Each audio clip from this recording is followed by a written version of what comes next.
Di dalam video kali ini, seperti biasa, saya mau ajak teman-teman semua untuk membahas sebuah kasus penghilangan nyawa yang pernah menimpa seorang wanita di Batu Malang, Jawa Timur, di mana pelaku begitu tega menghilangkan nyawa seorang wanita secara random, dikarenakan pelaku menduga korban menyembah Fir'aun. Kejadian yang terjadi di waktu-waktu sibuk ini turut mengundang para warga yang menyaksikan betapa pelaku begitu kejam melakukan aksi itu karena memang sengeri itu. Lalu apa yang sebetulnya terjadi? Dan bagaimana kisah selengkapnya? Jadi begini.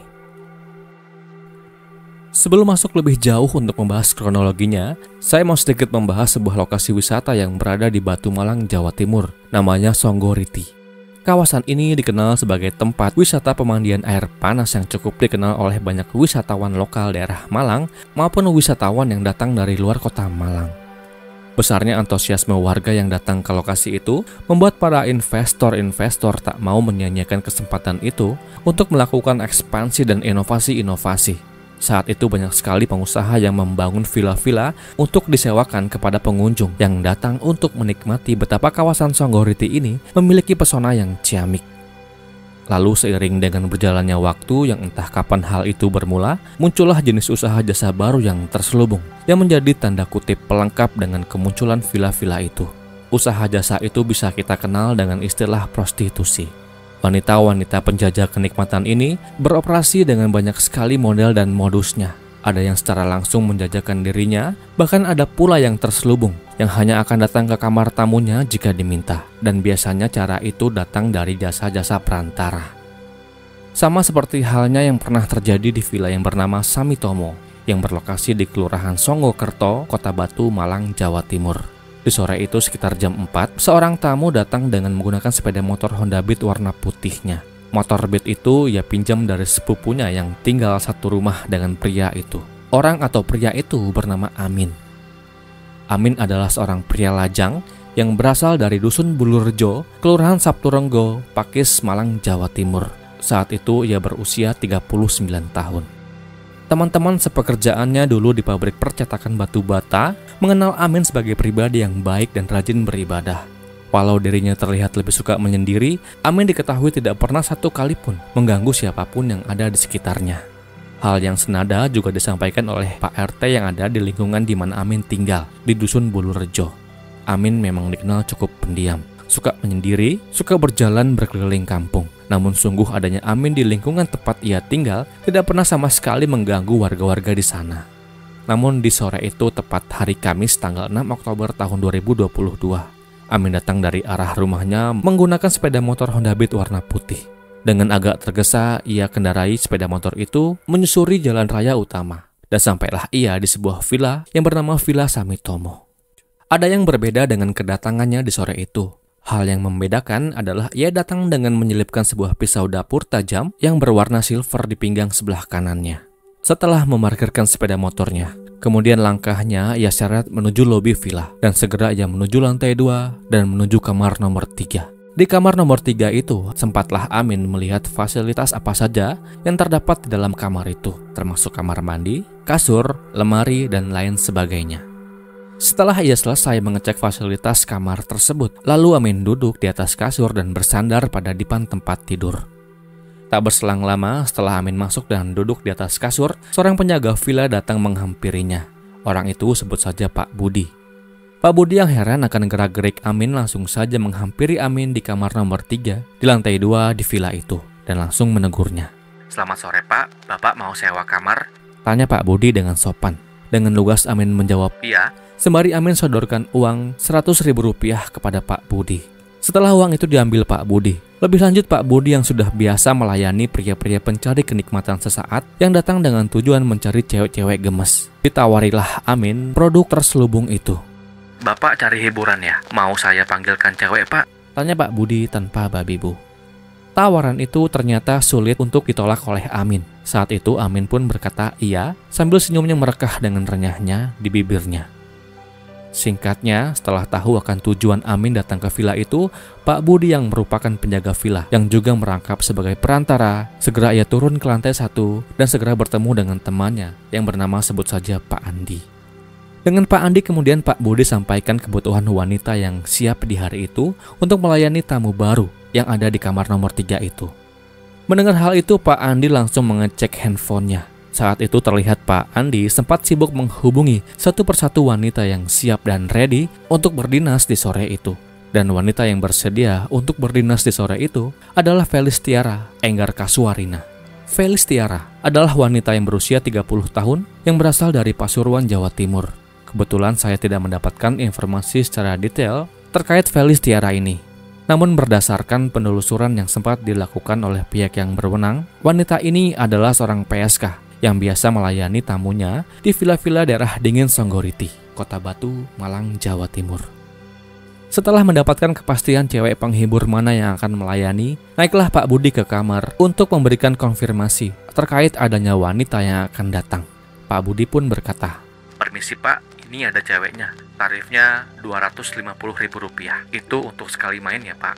Amin mengangguk tanda setuju dan bersedia untuk membayar uang jasa itu. Tak lama setelah deal dengan Amin, Pak Andi segera bersiap dan pergi untuk menjemput Felis Tiara di rumahnya.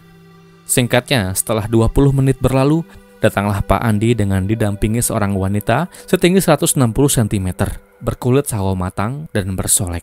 Segera setelah ia sampai di depan meja front office, dibawalah Felis Tiara menuju lantai 2 atau tempat di mana Amin dari tadi menunggunya. Saat itu Felis diantarkan oleh Pak Budi. Sebelum sampai di depan kamar tempat di mana Amin menunggu, Pak Budi sempat berpesan kepada Felis agar berhati-hati dan bermainlah yang aman. Dan setelah sampai dan masuk ke dalam kamar, Pak Budi kembali menyapa Amin. "Permisi Pak, ini wanita yang saya bilang. Saya tinggal ya Pak." Singkatnya, setelah membawa dan mempertemukan Felis dengan Amin, ditinggallah keduanya tanpa rasa curiga dan rasa janggal. Di lantai 1, Pak Budi segera menghampiri Pak Andi yang ada di halaman villa. Sempatlah mereka berbincang dan bercengkrama satu sama lainnya. Di tengah perbincangan hangat yang terjadi antara Pak Budi dan Pak Andi, atau belum juga 5 menit selepas Felis memasuki kamar Amin, tiba-tiba saja Amin terlihat turun dari tangga villa dan dengan terburu-buru ia menuju tempat di mana sepeda motor ia parkirkan. Belum juga Amin sempat melajukan sepeda motornya, tiba-tiba saja terdengar suara teriakan dari staf villa lainnya yang datang dari arah dalam. Orang itu berkata, "Pak, tahan orang itu.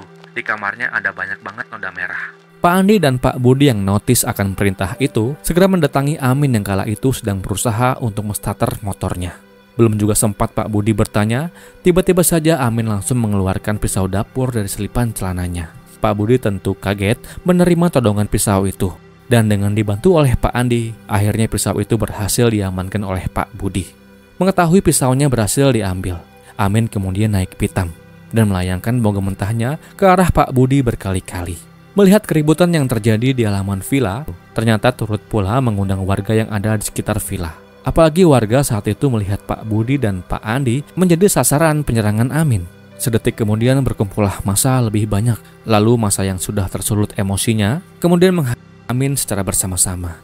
Namun beruntung amukan massa bisa terkendali setelah ada seseorang yang berhasil melerainya dan Amin pun diamankan. Setelah berhasil mengamankan Amin, Pak Budi segera mengecek kamar di mana ia tinggalkan Felis dan Amin 5 menit yang lalu itu. Betapa kaget ia ketika dirinya melihat sebuah pemandangan yang sungguh menyayat hati. Felis si hitam manis itu ditemukan tergeletak di kamar mandi dengan luka yang menganga di bagian leher. Noda merah kala itu membanjir dengan hebatnya. Segera Amin digelandang ke kantor polisi terdekat untuk diperiksa lebih lanjut terkait aksi ngerinya terhadap seorang PSK. Lalu apa yang membuat Amin menjadi gelap mata sehingga ia sampai-sampai begitu tega menghilangkan nyawa seorang wanita yang mungkin belum ia kenal sebelumnya? Semuanya terungkap di proses interogasi dan persidangan. Jadi begini. Dalam persidangan yang kemudian digelar di Pengadilan Negeri Malang, Amin membeberkan bagaimana dan kenapa ia begitu tega menghilangkan nyawa seseorang dengan sajam yang ia bawa. Dikatakan saat itu Amin, tanggal 6 Oktober tahun 2022, ia datang sendirian ke villa itu adalah ingin membasmi para penyembah Fir'aun. Perintah itu sudah lama ia dapatkan dari seseorang yang ia juga tak tahu siapa dan bagaimana perwujudan dari orang itu. Dikatakan ia hanya penerima perintah untuk melakukan penghilangan nyawa itu di tempat yang kemudian adalah Villa Samitomo. Di hari Kamis tanggal 6 Oktober itu, setelah Amin bertemu dengan Felis, mereka sempat berbincang singkat. Amin hanya bertanya apakah dirinya merasa dingin atau tidak. Hanya itu. Lalu ketika Felis lengah, segera saja Amin mengambil sajam yang terselip di pinggang kanannya itu. Dan dengan tangan kiri menarik rambut Felis dari belakang, tangan kanan Amin yang bersajam itu kemudian mengerok leher Felis sambil berdiri tanpa ampun. Dikatakan lebih lanjut, setelah Felis tak bergerak, tubuhnya kemudian ia bawa masuk ke dalam kamar mandi. Kembali Amin melakukan hal yang sama seperti sebelumnya. Dengan pisaunya, Amin kembali menyerahkan benda tajam itu secara paksa dan berkali-kali ke leher Felis. Dan di sore itu, Felis Tiara Enggar Kasuarina pergi menghadap Tuhan yang Maha Kuasa.